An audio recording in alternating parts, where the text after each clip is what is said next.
que tu aimes toujours Sylvie? Roland, est-ce que tu aimes encore Sylvie? Mon Dieu, quelle question idiote et embarrassante. Comment ça? Vous noces dans un bref moment.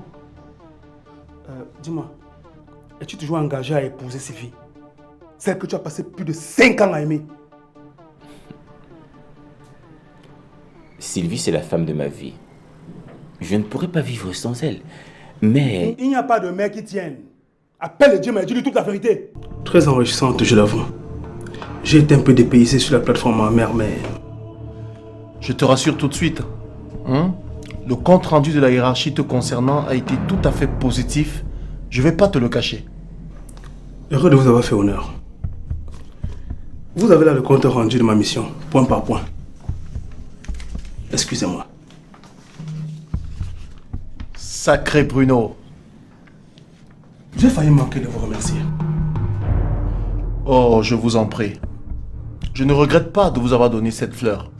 D'ailleurs, je vous promets de vous faire signe à chaque occasion. Je suis très touché, mais je ne parlais pas de boulot. Je voulais vous dire particulièrement merci pour avoir aidé à me raviser de mes fiançailles avec Cynthia. J'ai eu beaucoup de peine à croire que la femme à qui j'ai démontré mon amour et que je m'apprêtais à épouser ait cédé pour si peu. Alors, merci de m'avoir permis de comprendre que Cynthia n'est pas la femme qu'il me faut. Bien. Je pense qu'on s'est tout dit.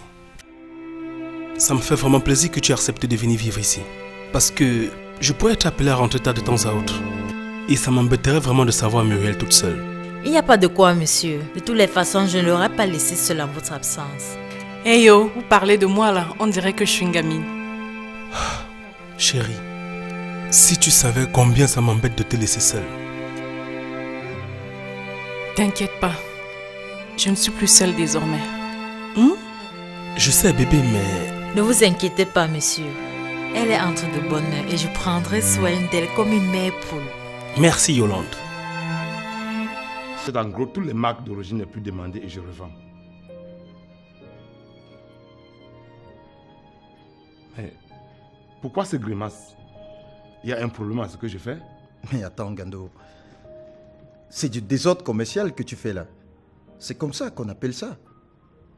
En plus, avec cette façon de fonctionner, tu es considéré comme un vendeur de seconde zone. Et voilà. Ils ont raison, Gando.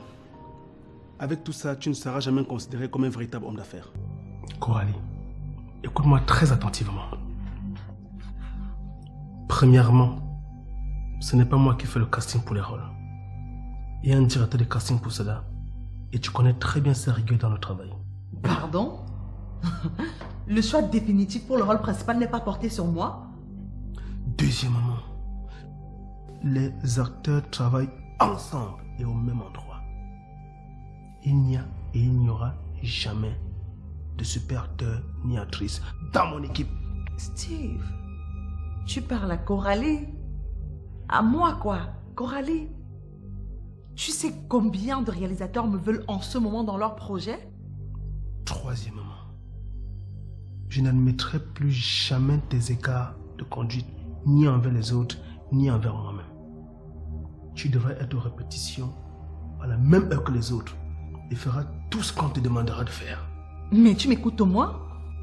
Quatrièmement, sors de chez moi et ne reviens que lorsque tu auras des préoccupations objectives pouvant faire avancer le travail d'équipe. C'est dommage que nous ne puissions pas parler après tout ce temps. Et surtout de ce qui nous lie.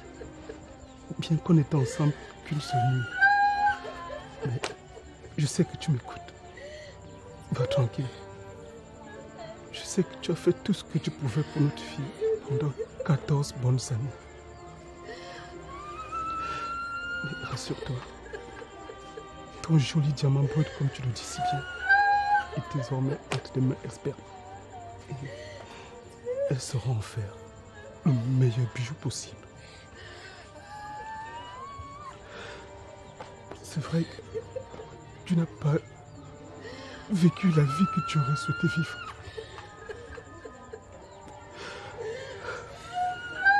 Mais et repose en paix.